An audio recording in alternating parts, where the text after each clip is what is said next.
नमस्कार, आप सभी देख रहे हैं तत्काल संदेश निवेदिता के साथ। आइए चलते हैं आज की बड़ी खबर की ओर। मध्य प्रदेश विधानसभा चुनाव 2023 में जहां एक और परंपरागत राजनीतिक दलों ने अपनी कमर कस ली है और अपने कार्यकर्ताओं को मैदान में उतार दिया है, लेकिन पिछले 15 सालों से सत्ता में रहने के कारण सत्ता विरोधी लहर का सामना कर रही भाजपा न तो जनता को ही खुश कर पा रही है और न ही अपने कार्यकर्ताओं को। वही हाल कांग्रेस में है।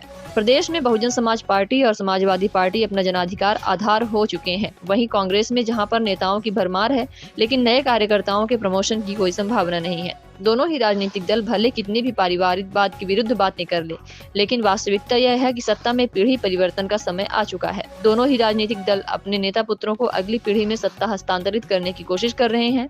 आज असमंजस के इस वातावरण में पूरे प्रदेश में राष्ट्रीय समाधान जनमोर्चा तेजी से राजनीतिक दल के कार्यकर्ताओं और सामान्य जनता के बीच अपने एक विशेष छवि बनाती जा रही है।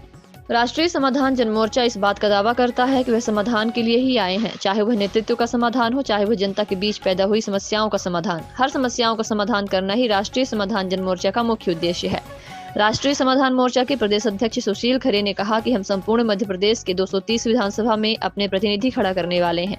इसी क्रम में हमने आज राष्ट्रीय समाधान जनमोर्चा के मुख्य उद्देश्यों को लेकर एक चर्चा की, जिससे यह पता चला कि कार्यकर्ताओं को सम्मान और जनता को उनका अधिकार देने के लिए राष्ट्रीय समाधान जनमोर्चा प्रदेश में एक विकल्प के रूप में खड़ी होगी। प्रदेश अध्यक्ष सुशील खरे से बातचीत के कुछ अंश। नमस्कार दोस्तों, मैं सुशील खरे, राष्ट्रीय समाधान जनमोर्चा का प्रदेश अध्यक्ष, आप सबके बीच एक गंभीर विषय को लेकर के आया हूं।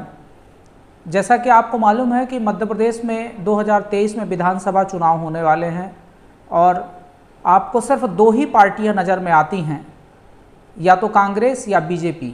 लेकिन उनके दूसरे स्तर के नेताओं या ऐसा कह लें कि कार्यकर्ताओं और सामान्य जनता दोनों के बीच में बड़ी असमंजस की स्थिति है कि आप उन्हें चुनें या ना चुनें।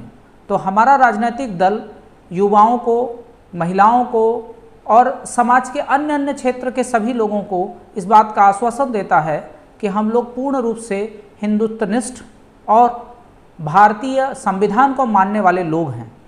और हमारा उन कार्यकर्ताओं का आह्वान करते हैं जिनकी पूंछ परख उनके राजनीतिक दलों में नहीं है या अपने कैरियर की शुरुआत करना चाहते हैं। मैं आपसे ये बात इसलिए कर रहा हूँ कि यदि आप मतदाता हैं तो आपको जानना जरूरी है कि 5 साल पहले आपके क्षेत्र के विधायक ने आपको कौन से वादे किए थे और किस लब्बलुआब और किस मायामंडल में आपको उलझा के रखा। यदि आप कार्यकर्ता हैं तो आपको ये देखना होगा कि अपने जीवन के अमूल्य 10 से 15 साल, 20 साल आपने राजनीतिक दलों में समय दिए हैं, लेकिन आज भी आपके लिए वहाँ कोई स्थान नहीं है। आप सिर्फ प्रयोग के लिए हैं और सिर्फ जनता के बीच जाने के लिए।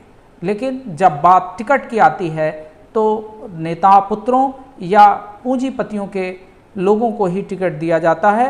इसलिए इस बार आप इन दोनों राजनीतिक दलों का बहिष्कार करें और हमारे साथ जुड़कर एक स्वच्छ राजनीति की ओर आगे बढ़ें। जय समाधान।